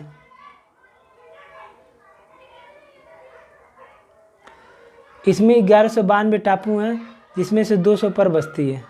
मालदीव जनसंख्या और क्षेत्रफल दोनों ही प्रकार से एशिया का सबसे छोटा देश है, ठीक है। आगे हमारा प्रश्न है कि निम्नलिखित में से कौन सा एक पश्चिमी तट पर स्थित द्वीप है। पश्चिमी तट पर स्थित द्वीप है, इसका सही आंसर है एलिफेंटा द्वीप पश्चिमी तट पर स्थित है। तो एलिफेंटा आइसलैंड भारत के पश्चिमी तट पर अरब सागर में स्थित है। यह मुंबई से 8 किलोमीटर पश्चिम में स्थित है। एलिफेंटा 6वीं शताब्दी की निर्मित वास्तुकला की उत्कृष्टता के लिए प्रसिद्ध है। पंबन तमिलनाडु के दक्षिण में, पारिकुड उड़ीसा और श्रीहरिकोटा आंध्र प्रदेश के तट पर बसा द्वीप समूह है। इस प्रकार पंबन, पारिकुंड एवं श्रीहरिकोटा भारत के पूर्वी तट पर स्थित द्वीप समूह है, ठीक है। आगे हमारा प्रश्न है कि प्रायद्वीप शब्द का अर्थ है पानी। प्रायद्वीप शब्द का अर्थ है पानी से। जो प्रायद्वीप होता है वो किससे घिरा होता है। ये पानी से कितने ओर से घिरा होता है। ये पानी से 3 ओर से घिरा होता है। तो जो प्रायद्वीप है वो पानी से 3 ओर से घिरा होता है। प्रायद्वीप पानी से 3 ओर से घिरा होता है। तो प्रायद्वीप स्थलीय भूमि का वह भाग है जिसके 3 तरफ जल तथा 1 ओर स्थल होता है। भारत एक प्रायद्वीप है। जैसे ये भारत हो गया तो इधर बंगाल की खाड़ी, इधर हिंद महासागर, इधर अरब सागर, तो ये 3 ओर से घिरा हुआ है, तो ये प्रायद्वीप है। आगे हमारा अगला चैप्टर शुरू हो गया कि भारत का अपवाह तंत्र, ठीक है। तो हमारा अगला प्रश्न है कि निम्नलिखित में से कौन सा विकल्प सतलज नदी के उद्गम से संबंधित नहीं है। इसका सही आंसर है ए राक्षस ताल। इसका सही आंसर है ए राक्षस ताल। तो सतलज नदी तिब्बत में 4555 मीटर की ऊंचाई पर मानसरोवर के निकट राक्षस ताल से निकलती है, जहाँ इसे लागन चेन खंभा के नाम से जाना जाता है।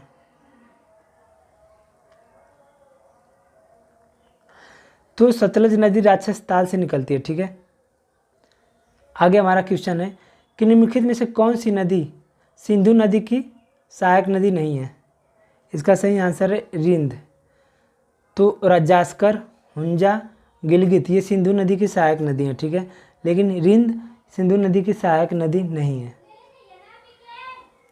आगे हमारा प्रश्न है 270 कि निम्नलिखित में से कौन सी 12 नदी 720 किलोमीटर लंबी और यह हिमालय से निकलकर हिमाचल प्रदेश के चंबा से होकर बहती है। तो इसका सलूशन यहाँ पे देख लेते हैं। इसका सही आंसर है रावी नदी। तो रावी सिंधु की महत्वपूर्ण सहायक नदी है। रावी सिंधु की महत्वपूर्ण सहायक नदी है। यह हिमाचल प्रदेश के कुल्लू पहाड़ियों से लगभग कुल्लू पहाड़ियों में रोहतांग दर्रे के पश्चिम में निकलती है और राज्य की चंबा घाटी से बहती है रावी नदी। आगे प्रश्न है कि सिंधु नदी की कौन सी सहायक नदी समुद्र तल से 400 मीटर की ऊंचाई पर रोहतांग दर्रे के पास से गुजरती है।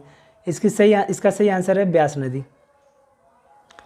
तो ब्यास नदी सिंधु की महत्वपूर्ण सहायक नदी है जो समुद्र तल से 4000 मीटर की ऊंचाई पर रोहतांग दर्रे के निकट ब्यास कुंड से निकलती है, ठीक है। आगे प्रश्न है 272 कि निम्नलिखित में से कौन सी नदी कश्मीर के दक्षिण पूर्वी भाग में वेरीनाग के झरने से निकलती है। इसका आंसर है झेलम। सही आंसर है झेलम। तो कश्मीर के दक्षिण पूर्वी भाग में चिनाब के पास एक झरने हैं जो कि शेषनाग झील में गिरता है, से झेलम नदी का उद्गम होता है। जो शेषनाग झील है उसी से झेलम नदी का उद्गम होता है। तो झेलम चिनाब नदी की सहायक नदी है। उलर झील से बहती हुई कुछ दूरी तक यह भारत पाकिस्तान की सीमा बनाती है। झेलम श्रीनगर नदी के तट पर बसा है, ठीक है। आगे सिंधु नदी ग्रेट इंडियन डेजर्ट के उत्तर में किस में स्थित है। पश्चिम में स्थित है। तो जो ग्रेट इंडिया जो थार रेगिस्तान है जिसे ग्रेट इंडियन डेजर्ट भी कहा जाता है, जो थार रेगिस्तान है तो सिंधु नदी उस थार रेगिस्तान के पश्चिम में स्थित है, ठीक है। आगे हम पढ़ लेते हैं। यह विश्व का 17वां सबसे बड़ा रेगिस्तान है, जिसका 60% भाग राजस्थान राज्य में है और गुजरात, पंजाब और हरियाणा में भी फैला हुआ है।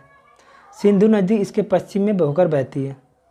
आगे प्रश्न है कि स्पीति नदी निम्नलिखित में से किस नदी की सहायक नदी है? स्पीति नदी। तो आंसर नंबर सी। तो स्पीति सतलुज नदी की सहायक नदी है, ठीक है। स्पीति नदी तिब्बत के कुंजुम रेंज से निकलती है और 112 किलोमीटर बहने के बाद किन्नौर के खाब में सतलुज नदी से जाकर मिल जाती है। आगे प्रश्न है हमारा कि किशन गंगा नदी निम्नलिखित में से किस नदी की प्रमुख सहायक नदियों में से एक है? किशन गंगा। तो इसका सही आंसर है, देख लेते हैं यहाँ पे इसका सॉल्यूशन। तो किशन गंगा झेलम नदी की प्रमुख सहायक नदी है। किशन गंगा झेलम नदी की प्रमुख सहायक नदी है। किशन गंगा झेलम नदी की प्रमुख सहायक नदी है। किशन गंगा झेलम की, जिस पर किशन गंगा परियोजना का निर्माण किया गया है। झेलम नदी पर तुलबुल परियोजना बनाई गई है। झेलम नदी पर तुलबुल परियोजना यह विद्युत और नौका परिवहन परियोजना है, ठीक है। अगला प्रश्न है 276। निम्नलिखित में से कौन सी नदी जास्कर और लद्दाख पर्वतमालाओं के बीच बहती है? जास्कर और लद्दाख पर्वत श्रेणियों के बीच बहती है। सही आंसर है सिंधु नदी। तो सिंधु नदी तिब्बत के मानसरोवर झील के निकट बोखरचुंग ग्लेशियर से निकलती है। यह भारत में जास्कर और लद्दाख पर्वतमालाओं के बीच दक्षिण पश्चिमी की ओर बहते हुए कराची के पूर्व अरब सागर में गिरती है। इसकी सहायक नदियों में झेलम, चिनाब, रावी, ब्यास, सतलज है। श्योक, जास्कर, हुंजा, नुब्रा, गिलगित आदि सम्मिलित हैं। अगला प्रश्न है 277। सिंधु नदी की सबसे बड़ी सहायक नदी कौन सी है? सही आंसर है चिनाब। सिंधु नदी की सहायक नदियाँ क्रमशः हैं काबुल, स्वात, झेलम, चिनाब, रावी, ब्यास, सतलज, जिसमें चिनाब सबसे बड़ी सहायक नदी है। चिनाब नदी का उद्गम जास्कर रेंज के लाहुल स्पीति भाग में बारालाचा दर्रे के पास से होती है। आगे प्रश्न है 278। निम्नलिखित में से कौन सिंधु नदी की सहायक नदी नहीं है? इसका सही आंसर है गोमती, ठीक है। 279। निम्नलिखित में से किस नदी का उद्गम स्थल भारत में नहीं है? इसका सही आंसर है सतलज। सो सतलज का स्थल भारत में नहीं है, वो तिब्बत के राक्षसताल से गुजर होता है। सो सतलज नदी का उद्गम तिब्बत में है, ठीक है। देख लेते हैं। झेलम का उद्गम जम्मू कश्मीर के शेषनाग झील से, चिनाब हिमाचल प्रदेश के बारालाचा दर्रे से, रावी हिमाचल प्रदेश के रोहतांग दर्रे से, ठीक है। आगे प्रश्न है, तो ये हमारा लास्ट प्रश्न है 280। प्रश्न है कि गैप है, कह रहा है कि झेलम नदी की एक सहायक नदी है, यानी कौन सी 4 ऑप्शन में से झेलम नदी की एक सहायक नदी है? आंसर है पोहोरू। तो देख लेते हैं। पोहोरू नदी झेलम की एक सहायक नदी है। झेलम नदी का उद्गम स्थल बेरीनाग कश्मीर के समीप स्थित शेषनाग झील से है, ठीक है। तो झेलम नदी का उद्गम स्थल शेषनाग झील है, जो कि कश्मीर में है। झेलम नदी आगे चलकर चिनाब नदी में मिल जाती है। इसका प्राचीन नाम बितस्ता है। श्रीनगर इसी नदी के किनारे है। श्रीनगर झेलम नदी के किनारे है। यहाँ पर शिकारा या वजरे चलाए जाते हैं। यह भारत या पाकिस्तान सीमा की लगभग समांतर बहती है, ठीक है। तो ये हो गया हमारा